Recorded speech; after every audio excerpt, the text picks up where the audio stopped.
Hi, Michelle. This is Bonnie. Hi, Bonnie. How are you doing today? Good. I heard your voice is bad. I've certainly been there before, so I feel for you. It's a little gravelly. I'm so sorry. Oh, no problem. Well, Bonnie, where are you originally from? I'm from New York originally.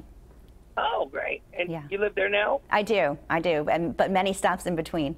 Now, please tell me about your educational background.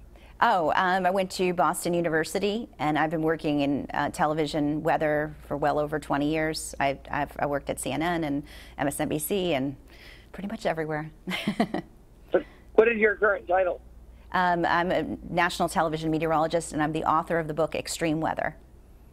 That was my next question. Please tell me about your book, Extreme Weather.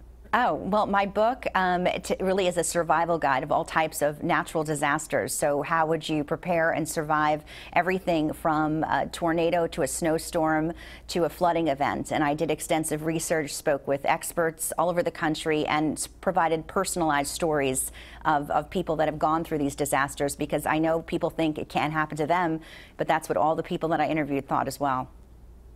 Now, the weather seems to be going a little crazy right now. Can you tell us what's going on with it? Yeah, I mean, it's really been incredible, because we have seen just a tremendous amount of natural disasters and weather events. I mean, even looking back to 2018, last year, there were 14 separate billion-dollar weather disasters.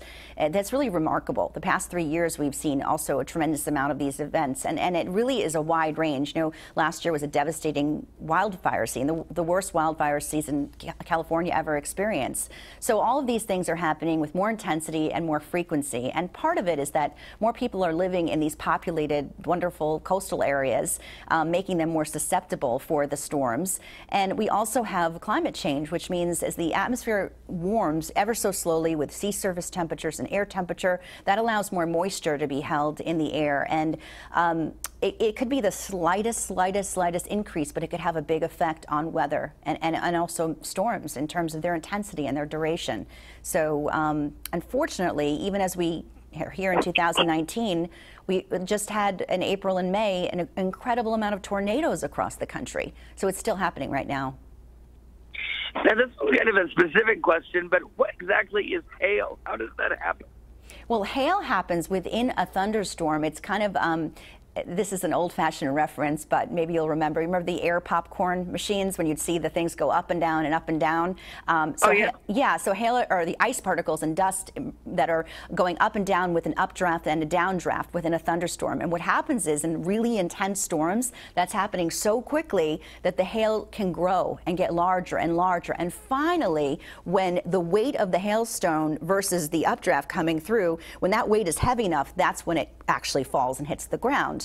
Ideally, you'd like it to happen right away, right? So it's just small hail. But last year, part of those billion-dollar disasters were large hail, damaging people's homes and cars. And, you know, that's a good point, because that's another reason why it's really important to have your insurance up to date and make sure you are well-versed on the subject, because you don't want to have to deal with lots of jargon. You want to deal with a company that's transparent and makes the process simple and easy to do and, of course, affordable. And if you go on Esurance's website, for example, they can help kind of walk you through the process about insurance. There's a lot of things that you need to learn about if you've never had it before, and also to know about discounts. For example, for Esurance in some states, you can get a discount for bundling your home and auto insurance as well for the deductible, in terms of one storm, one deductible, meaning if a tree hits your home and then it also hits your car, which happens during even severe weather, that it's one deductible. And that discount really can make a difference in making it more affordable for you. Now, what are some tips you have for people to be prepared when a weather disaster strikes? I would say always be weather aware. I wrote about that a lot in my book. Know the forecast. Don't take it for granted.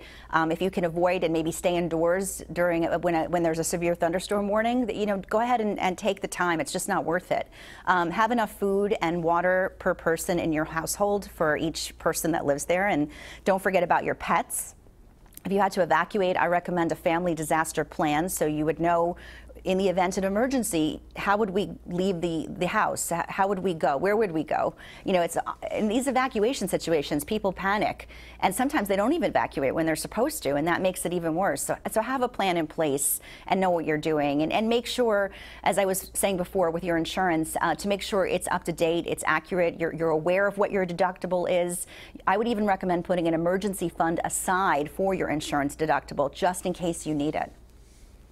What are questions people should ask when getting weather insurance? When getting, sorry? Insurance that would cover a weather disaster.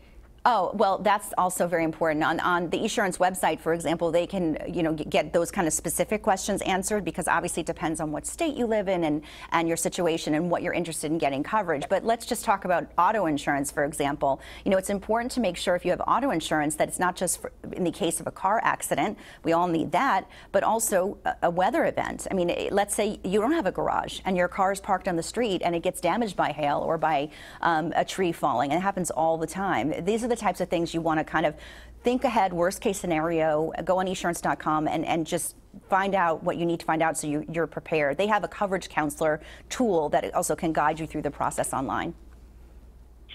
Now, where can our viewers go to learn more information about you?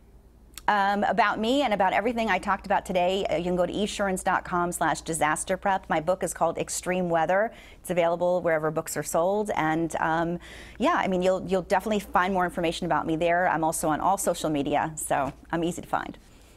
Oh, what are your social media handles? Oh, at Bonnie Weather on Twitter, and I think Bonnie Schneider on Instagram. And I'm all over Facebook. So. What's next for you? I just, you know, it's going to be a busy season. June 1st was the start of hurricane season, as you know.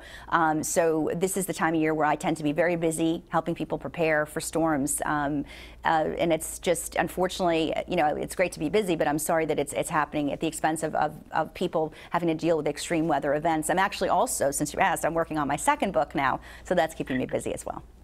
Oh, that's great. Yeah. Well, is there anything else you'd like to add? Just to go to the website, esurance.com/disaster prep. All the information that we talked about today and more. I just wrote the blog that's now live on there about preparedness, so that might give you some more information as well. Great. Well, thank you so much for your information. Hope everything goes well for you. Oh, thank you. Thanks for having me on, Michelle. Bye.